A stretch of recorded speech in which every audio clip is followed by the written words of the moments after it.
Pierre Auguste Renoir was born February 25th, 1841, in France. He was one of 7 children. When he was 4 years old, the family moved to Paris. As a boy, he sang in the church choir, and he had a beautiful singing voice. In fact, his teacher thought that he should become an opera singer. But all Renoir wanted to do is just draw all day. Renoir's first painting job was in 1854, and he started working at a porcelain factory. Porcelain is a type of white glass that's used for cups and plates and jewelry boxes, and he would paint these beautiful designs of flowers on them. They were very expensive. He worked there for 4 years, painting designs on cups and saucers, and he was only 13 years old. Renoir was very talented. In fact, this is one of the saucers that he did. In 1861, Renoir enrolled in a famous art school in Paris. He became friends with many artists. They liked to paint scenes from the outdoors. This is called en plein air, which means in open air.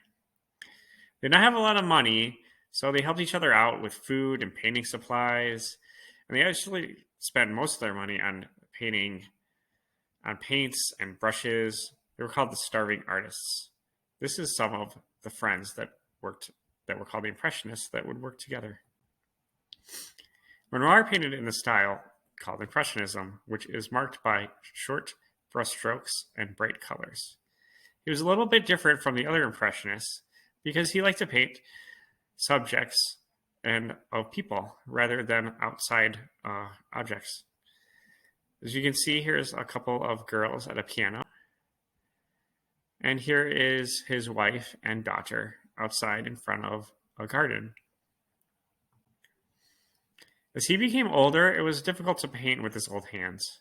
It was hard for him to hold the paintbrush, and he often had to tie the paintbrush to his hand. He called this painting on his thumb.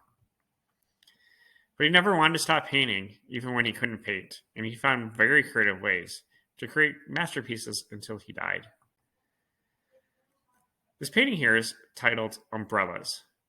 Sometimes when we look at a painting, we want to ask ourselves what is going on in the painting. What do you notice first about this painting? If you're in this picture, what do you might think that you would hear? What is the weather like outside? Do you have any clues from the painting what it would be like? What's the main color that you see? Let's look closer at the umbrellas. It's like a lot of blues, but not just one shade of blue, different shades of blue. When we have lighter and darker versions of a color, as artists, we call this tints and shades. For this week's projects, we're going to learn about how to use paint to create tints for lighter colors, like sky blue or pink, and shades for darker colors, like navy blue or forest green. Here are some examples of some finished artwork that yours might look like when you're done.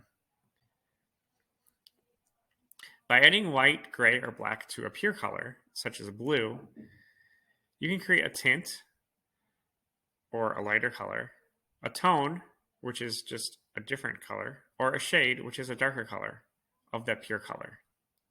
And we're going to practice this and make a cool umbrella painting. Good luck!